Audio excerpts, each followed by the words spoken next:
Good morning बच्चों। तो इसके पहले वाले सारे वीडियो में हम लोगों ने चार्ज के टोटल प्रॉपर्टीज़ को देख लिया एक एक करके। जैसे charge is transferable, charge is scalar,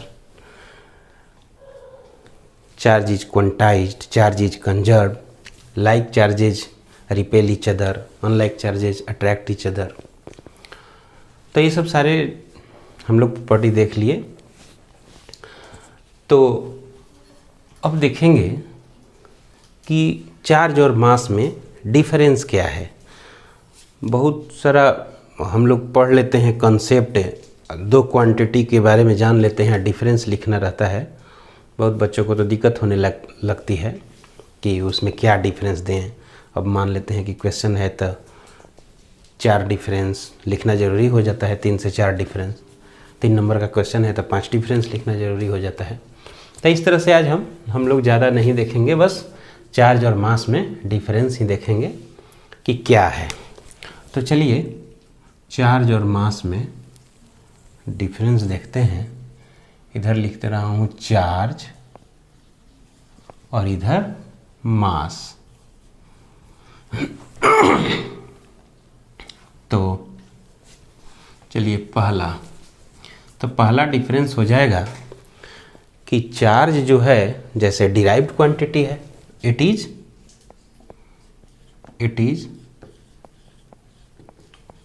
derived quantity.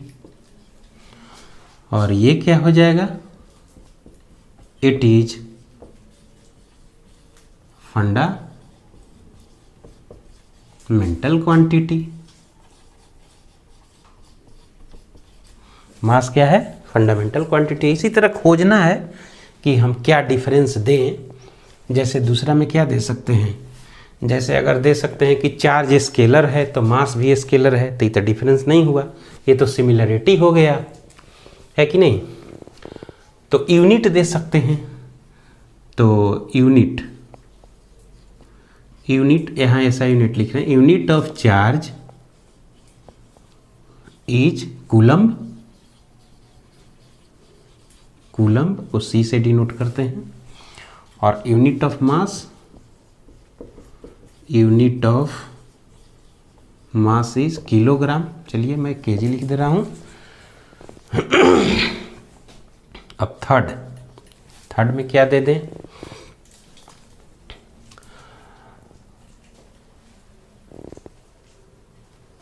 तो थर्ड में अगर दे देते हैं कि चार्ज इज क्वांटाइज्ड तो मास भी क्वांटाइज्ड है। लेकिन चार्ज जो है, चार्ज का 1 क्वांटम E होता है, जबकि मास का 1 क्वांटम अभी पता नहीं है। तो ये डिफरेंस कर सकते हैं। तो लिख सकते हैं कि 1 quantum of charge is E, जहां E क्या है 1.6 इतना, यानी charge is quantized and 1 quantum of charge is E। तो चूंकि मास भी क्वांटाइज्ड है, इसलिए क्वांटाइज्ड वाला छोड़ के केवल क्वांटम लिख दे रहे हैं। तो 1 quantum of mass is not yet known, यानी अभी तक 1 क्वांटम ऑफ मास क्वांटाइज्ड है, लेकिन उसका 1 क्वांटम पता नहीं है। अब नेक्स्ट में क्या लिख सकते हैं, देखिए नेक्स्ट में एक बहुत इंपॉर्टेंट डिफरेंस है चार्ज और मास में, कि चार्ज जो है इनवेरिएंट है, यानी चार्ज स्पीड पर डिपेंड करता है, इनवेरिएंट है। चार्ज जो है स्पीड पर डिपेंड नहीं करता है, यानी चार्ज इज इनवेरिएंट।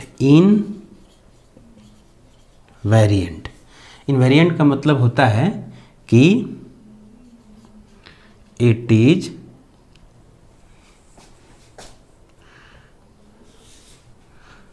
अच्छा छोड़ दे रहे हैं इतना ही पर, चार्ज इज इनवेरिएंट मतलब कि it does not depend on speed of the body. जिस बॉडी पर चार्ज है उस बॉडी को अगर स्पीड को बढ़ा दें घटा दें तो उससे चार्ज जो है इनवेरिएंट होता है, उस पर कोई फ़र्क नहीं पड़ता है। जबकि मास जो है अगर स्पीड बढ़ा दें तो उस पर वो वैरी करने लगता है।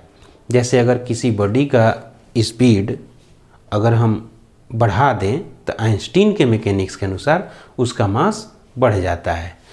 लेकिन अब स्पीड इतना बढ़ना चाहिए लाइट के स्पीड के कंपेरेबल में, तो इसलिए न्यूटोनियन मैकेनिक्स में मास जो है कांस्टेंट होता है, वो स्पीड पर डिपेंड नहीं करता है। लेकिन आइंस्टीन के मैकेनिक्स में मास स्पीड पर डिपेंड करता है। तो इसको हम लोग डिफरेंस में लिख सकते हैं कि mass is not invariant. Mass is not invariant. Invariant मतलब कहने का मतलब it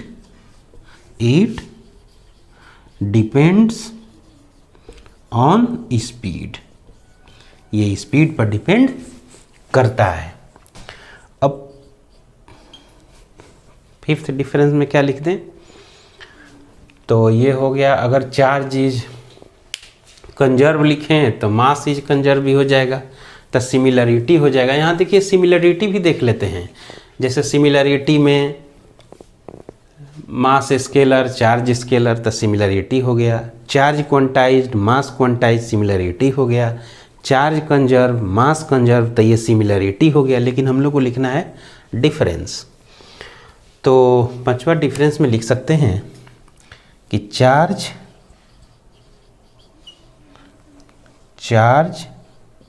is of two types, positive and negative. और यहाँ लिख दें mass is of only one type. Mass में बस पॉजिटिव कह सकते हैं। इसीलिए तो मास में हमेशा दो मास में दो पार्टिकल में अट्रैक्शन होता है, जबकि चार्ज में अट्रैक्शन भी हो सकता है और रिपल्सन भी हो सकता है। तो अब छठा में क्या लिख दें,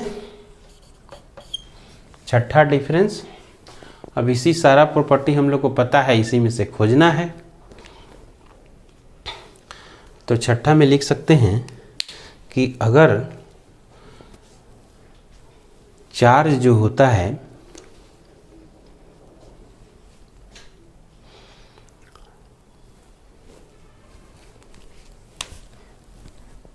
चार्ज अगर एक्सलरेटेड चार्ज हो तो वो इलेक्ट्रोमैग्नेटिक वेव रेडिएट करता है।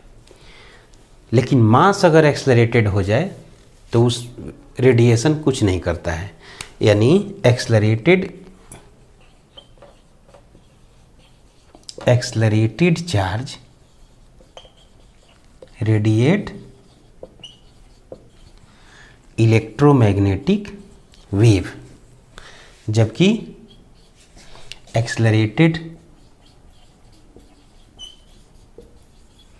Accelerated mass does not radiate. ये रेडिएट नहीं करता है। तो इस तरह हम लोग इस तरह से 6 डिफरेंस देख लिए। इट इज़ डिराइव्ड क्वांटिटी वो फंडामेंटल हो गया, ये इसका यूनिट कूलम हो गया, उसका यूनिट मास हो गया, इसका 1 क्वांटम ही हो गया, उसका 1 क्वांटम नहीं पता है। चार्ज जो है इनवेरिएंट है, मास जो है इनवेरिएंट नहीं है, क्योंकि ये स्पीड पर डिपेंड करता है। ये 2 प्रकार का होता है, ये केवल एक ही प्रकार का होता है। इसीलिए इसमें अट्रैक्शन रिपल्सन दोनों होता है, ये भी लिख सकते हैं। 2 चार्ज के बीच में अट्रैक्शन भी हो सकता है, रिपल्सन भी हो सकता है, जबकि मास के बीच अट्रैक्शन ही होता है। एक्सलरेटेड चार्ज रेडिएट EMW यानी एनर्जी रेडिएट करता है, इलेक्ट्रोमैग्नेटिक वेव का रेडिएशन करता है, और एक्सलरेटेड मास जो है ये रेडिएट नहीं करता है। तो इस तरह से हम लोग चार्ज और मास में, और एक डिफरेंस और है बहुत इम्पॉर्टेंट कि charge can not exist without mass. इसको मैं ऊपर लिख दे रहा हूँ 7 में कि charge can not exist without mass. चलिए मैं यहाँ लिख दे रहा हूँ।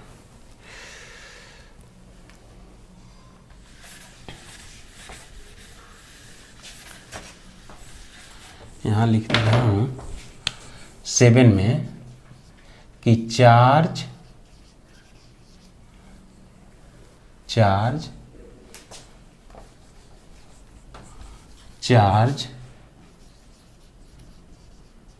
Can not exist without mass. यानी जहाँ चार्ज है वहाँ मास है। जैसे इलेक्ट्रॉन पर चार्ज है तो मास भी है इलेक्ट्रॉन का, लेकिन इसमें मास कैन एग्जिस्ट विदाउट चार्ज। तो मास तो एग्जिस्ट कर ही सकता है। न्यूट्रॉन है, पार्टिकल है, उसका मास है, लेकिन उस पर चार्ज नहीं है।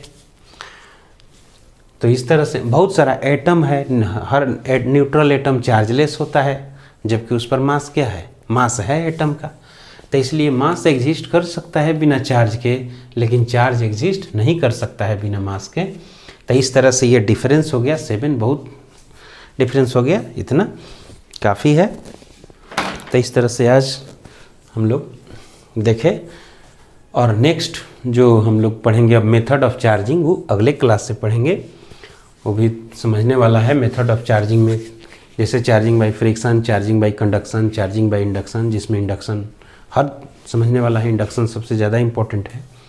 और एक चीज़ और कि मैं दीपावली से 11th का भी स्टार्ट करने जा रहा हूँ, क्योंकि 11th का जो फिजिक्स है वो बहुत बेसिक है और 12 उस पर डिपेंड करता है। यानी 12 के चैप्टर, जैसे वेक्टर हो गया, तो वेक्टर जो चैप्टर है यहाँ इलेक्ट्रोस्टैटिक्स में, मान लेते हैं कूलम्स लॉ, फील्ड पढ़ते रहे हैं, तो कूलम्स लॉ में क्या फोर्स वेक्टर है, फील्ड वेक्टर है, तो टोटल वेक्टर ऑपरेशन यहाँ लागू होगा। इसलिए हम लोग अब 11th और 12 पैरेलल देखेंगे और फ़ायदा भी होगा। इधर से इसका जो समझते चलेंगे, और 12 में जो उसका एप्लीकेशन होगा उसको करते चलेंगे। ठीक है, तब आज के लिए इतना ही। धन्यवाद।